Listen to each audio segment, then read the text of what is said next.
This episode is sponsored by JDAQA Software Testing, your scalable solution for manual, automated, security, and performance testing. Check us out at jdaqa.com.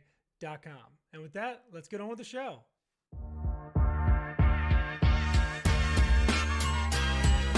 This is The First Customer, hosted by Jay Agner.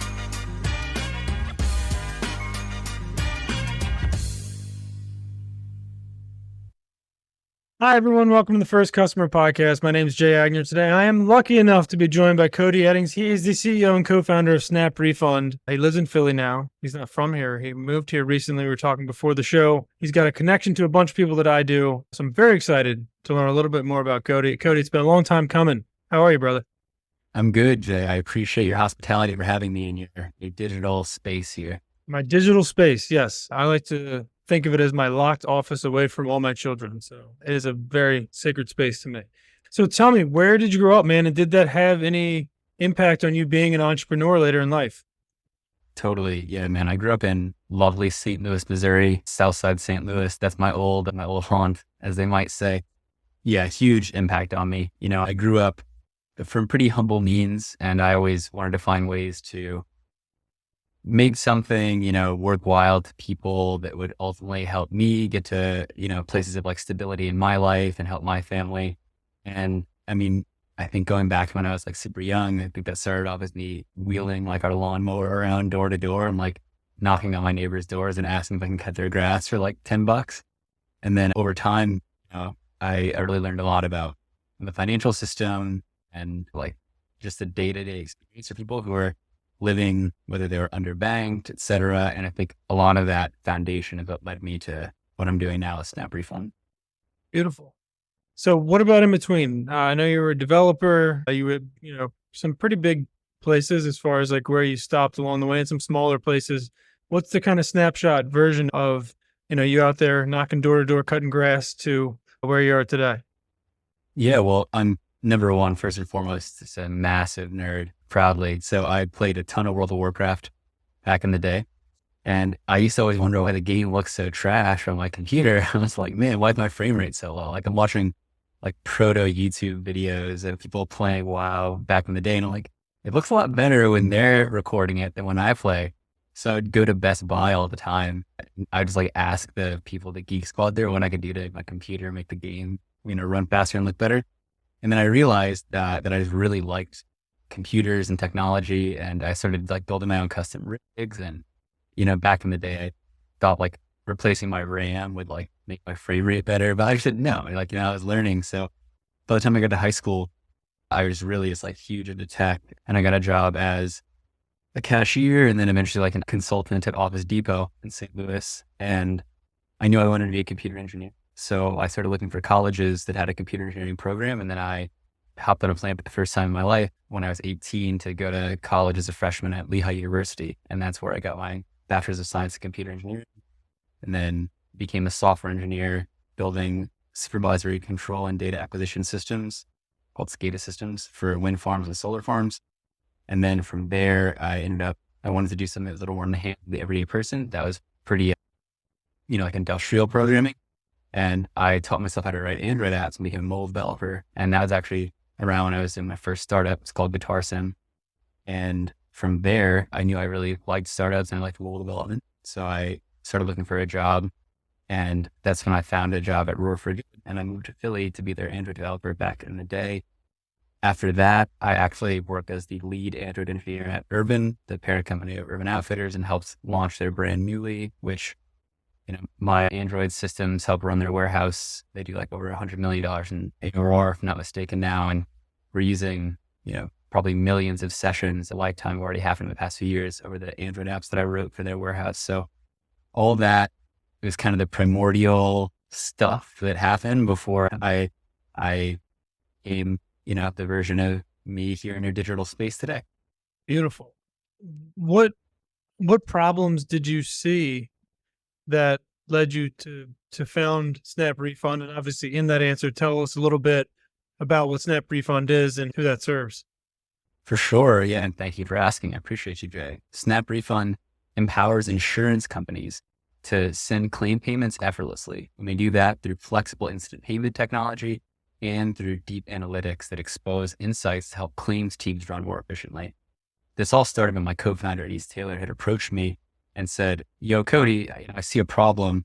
A lot of people in underserved communities, people in certain areas tend to lag behind financial technology adoption that their peers have, as well as lower financial literacy.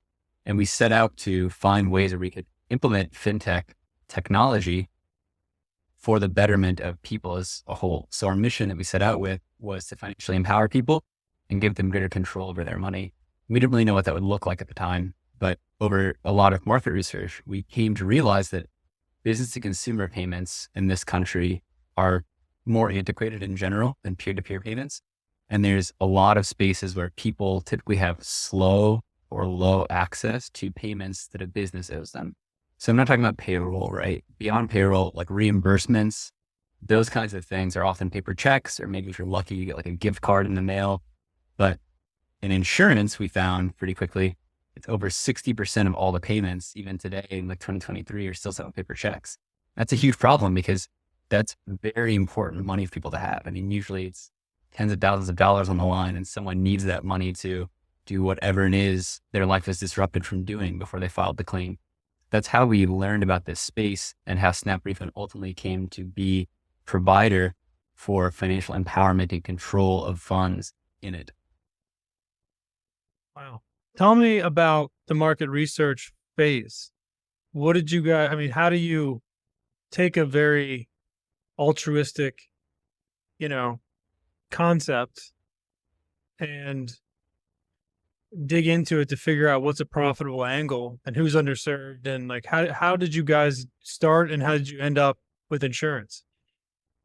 Yeah. So we ended up with insurance ultimately having come first from peer-to-peer payments. So we started out thinking, okay, these instant technologies exist.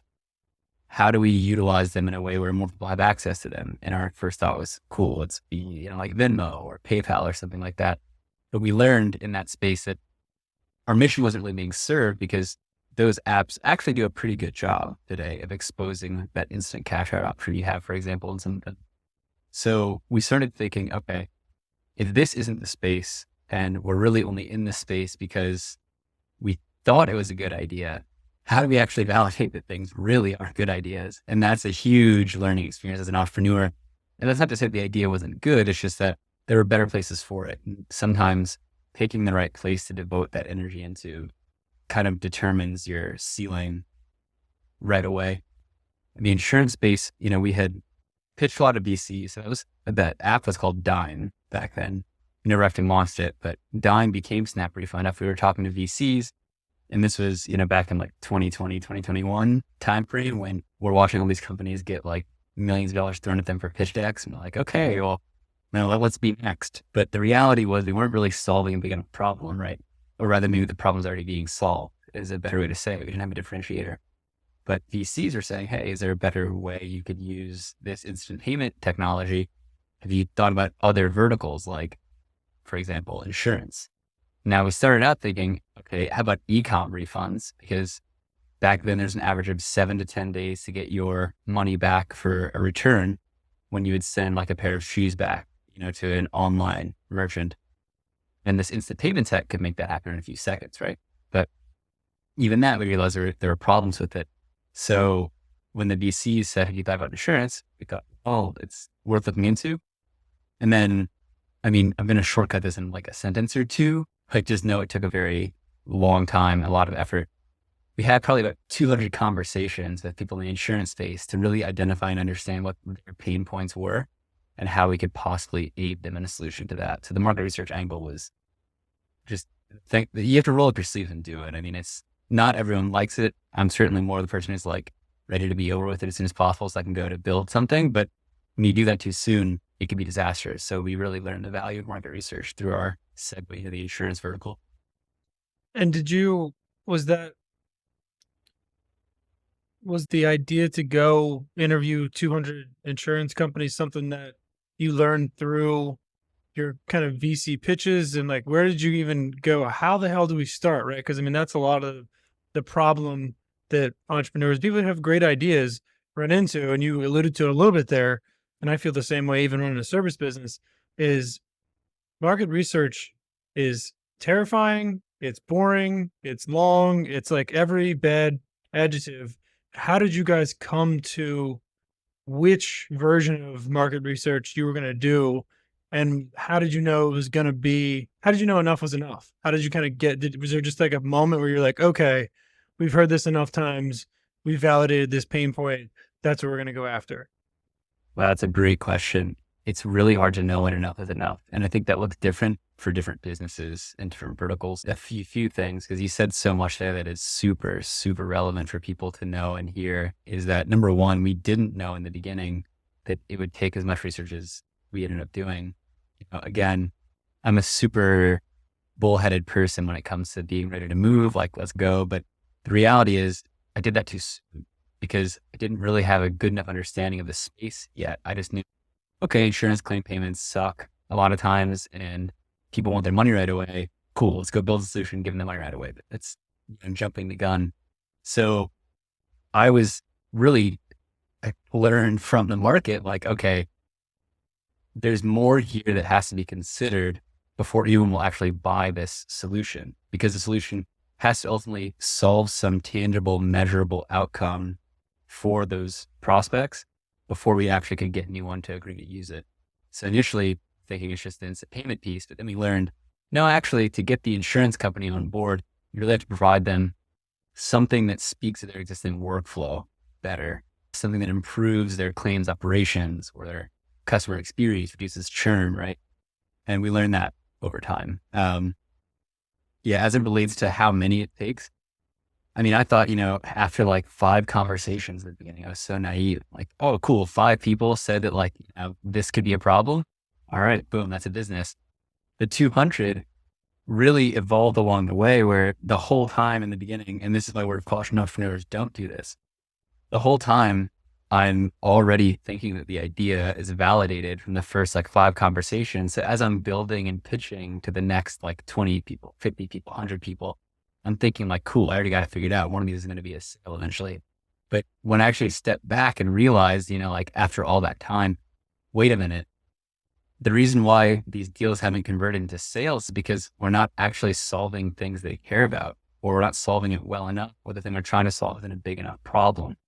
And that's when getting to the point we're at now, where it's very scientific and we try to be very diligent and measured in our approach for de-risking things we build.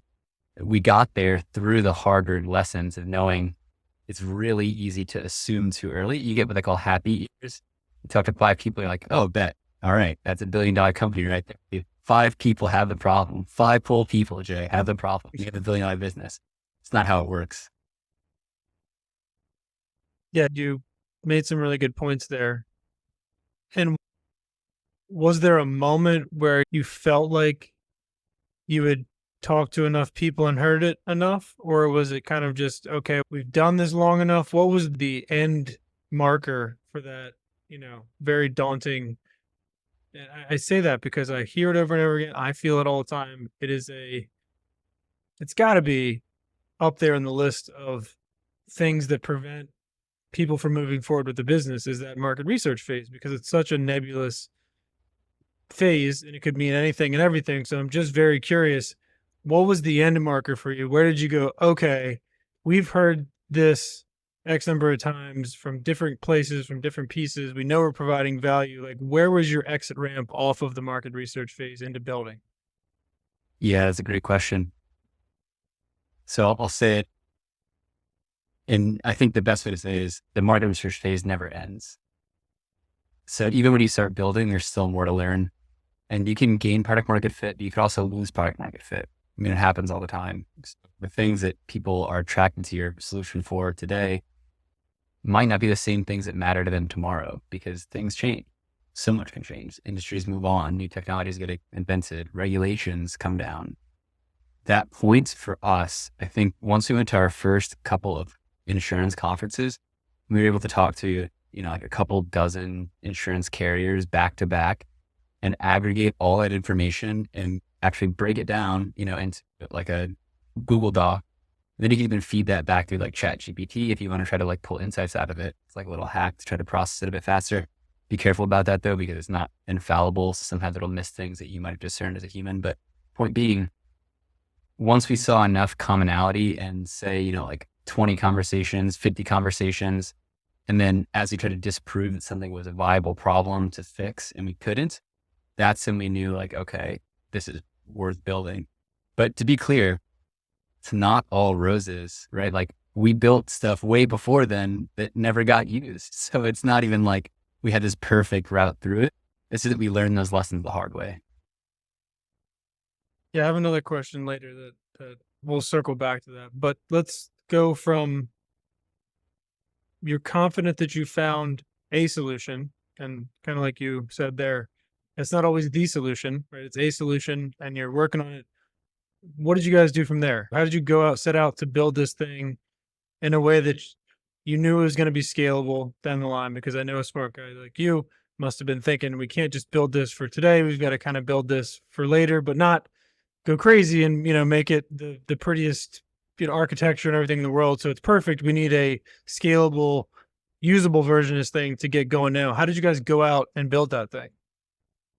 Yeah. I mean, you say how, you mean from like a technical standpoint or like a business development? Anything, right? I mean, what was next? You proved it was viable. And then, did you just go home and start coding? Did you start to lay out, architecturally? And maybe it would help a little bit too, to preface that with what are the roles that you play versus your co-founder plays? Like who does what in the business? And was that always clear from the start?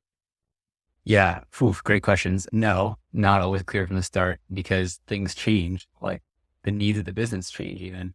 There's roles that you might not even know you need. And then you end up at a point where you're like, oh, we got to have someone doing this thing. So I'm the CEO and co-founder. My co-founder is the COO. And between us, I handle, in the beginning, I was actually handling engineering, sales, fundraising. My co-founder handles accounting, marketing, operations. I mean, he's really super awesome and helpful. And the power of having a co-founder cannot be overstated. Like you really need someone, I think, in there with you to help things get going, depending on your experience level or, like your business type, but it's indispensable to have that person. But those things change over time. And to answer your question of how we built it, right? So I'm going to tell you how I think people should build it, because how we built in the beginning, like I said, we made mistakes in building the wrong things or building even the wrong ways sometimes where things weren't validated. Say you have 50 interviews, it's a direct to consumer product, maybe you would have like 100 interviews with possible customers. You find the commonalities, you ask really open-ended questions. Like you're never trying to lead them. You don't want to come in and say, hey, what's the best way for you to have a well-fitting red hat? And you might say like, oh, I like it when it's snapped back, or I might like it when it's fit. But maybe the real question I should be asking is, why do you wear it? What matters to you when it comes to putting something on your head? And then maybe you'll say like, oh, maybe I'm experiencing hearing loss. And then the real solution that helps your problem. And sorry, I don't know if that's real or not. Like you look very good, Jake, so I appreciate it, but no, it's fine. Nothing personal. I could thank my father, but yes, that is the reason why I wear a hat on this podcast. Well, it looks great. But the point that I think that drives to is if someone's trying to build something for you, right, as a customer, if they're going into it already kind of thinking like, this is what I want to build, let me hear what I need to hear to say, let me go ahead and hire the engineers to do it. Then they're going to look for reasons to say, okay, let's build a snapback, let's build a hat, right? But if they're really trying to solve a problem, they need to listen to you and understand like, oh, maybe we should actually create some sort of like, hair implantation solution. I don't know. To be total, no idea about that space. An example, it's really important to not assume if you want to have like an actual chance at solving a problem that really matters. Like, cause that's where products go from vitamins to painkillers. Like you might be able to solve like a simple lower version of something, but if the real thing they care about is actually tied to how they're doing it today, then you need to give yourself the space to understand that.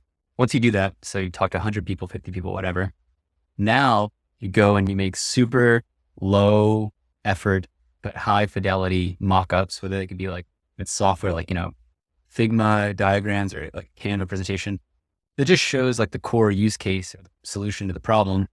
Then you go back to that same 50 or 100 and you show it to them and you say, hey, remember we talked before? Does this solve the problem? And then they'll tell you like yes or no. And when the answer is yes, or you've gotten enough yeses, now you can start to say, cool, okay, so I know this is a real problem. I know that this solves a problem. Now you can build it. And then those people you interviewed initially can actually be your first sales prospects because you already know that they have the problem. They're already warmed up to you and having a solution for it. And I think that's a really powerful approach for any business to go forward building something, to answer your question of how. Yeah, no, I like that. And I will kind of split the difference. And it may sound like the answer would be the same, but maybe it's not. If you had to start SnapRefund over again tomorrow from square one, what would be your first step? And maybe it's not the how you build it and all that piece, but what would you do differently? What would you do the same? Like, what would be the first step to go build this product again if you had the idea in your head? Yeah, it would be to go in not trying to build anything, just to go in to listen and understand the problems in the space. I think the most important thing is picking a space first. We did it backwards, really. We came in saying, like, we knew there was a problem, like I mentioned, around access to payments and financial tech for certain communities. But I think the more correct approach is we came in with that in mind and we said right away, okay, we want to be a payments company. It's really the wrong way to do it. And we're fortunate that we had enough grit in us to just keep going and find the right places to apply that technology. And it became its own thing even beyond that. But it's a really easy way to kill your business before you get going when you're going in saying, I want to be a blank company. Sometimes it works out. A lot of times it doesn't. If I went in again, I would just go in pure research mode and just have as many conversations as possible in a space that I thought was worth solving problems within. And then make no assumptions about what a solution is going to look like. Maybe it wouldn't even be a payment solution, right? Maybe it would be some cloud-based, like workflow tool or who knows, but going in, not with the assumption would be how I would do things differently. Love that. So what's next for SnapRefund? You guys you're building this very interesting product that serves a very specific need that sounds very promising. How are you guys staying focused? And like, what is next? Like, what are you guys trying to do in the next 6, 12, 24 months? Like, what is coming for you guys? Yeah. So we actually have our first client up and running in the insurance space as of last month. So we essentially relaunched our MVP. Thank you. And we got our first company up and running using it and in the month of August. And that was huge. I mean, we were so excited for that. And within that, we now have already gained more insight and learnings. We have 2 other clients that are coming on board. So we're going to take that and make that success scale to get clients 5 through 10. And that's one of my next goals for the upcoming quarters. And within that, we're also raising our pre-seed round where we're going to be getting the capital we need to really take this thing and grow next level. The thing about SnapRefund that is really exciting to me and to our clients is we're not just a pure fintech play. There's a data play here that at scale is going to transform the way claims are processed and paid. And because of that, we're looking forward to building out these analytics tools and these reporting functionalities that will start to churn into additional AI-powered insights to allow us to have very useful data that is typically not collected by modern insurance companies today that we can then give back to our insurance partners that'll help them better assess risk and price their insurance premiums. Beautiful. All right. You don't have to tell me the name. You can if you want, but who was your first customer? How did you get them? Yeah, we're going to have a big announcement coming soon. So I have to keep it on the hush for now. Keep it wrapped for now. That's fine. But we got an inbound lead actually from their CEO. I'd actually reached out to them back when I was in like the market research phase, a while back, over a year ago. This is before we even had our MP live. And they remembered me from then. And they actually came over from one of our competitors because they didn't like the way that the functionality was working over there. And they reached out. It was about 5 weeks ago. And within 4 weeks, maybe 6 weeks from now, within about 4 weeks of them first reaching out, they were live and using the platform already, which was huge. I think one of the biggest things they liked is that we we were still around from the first time they met us, because so many companies just don't exist anymore. And no one wants to sign a bad deal for their company with a vendor that we huge day and gone tomorrow. That was a bit of validation. Being in Techstars is validation. Like, okay, these people will probably continue to be around, still talking about payments.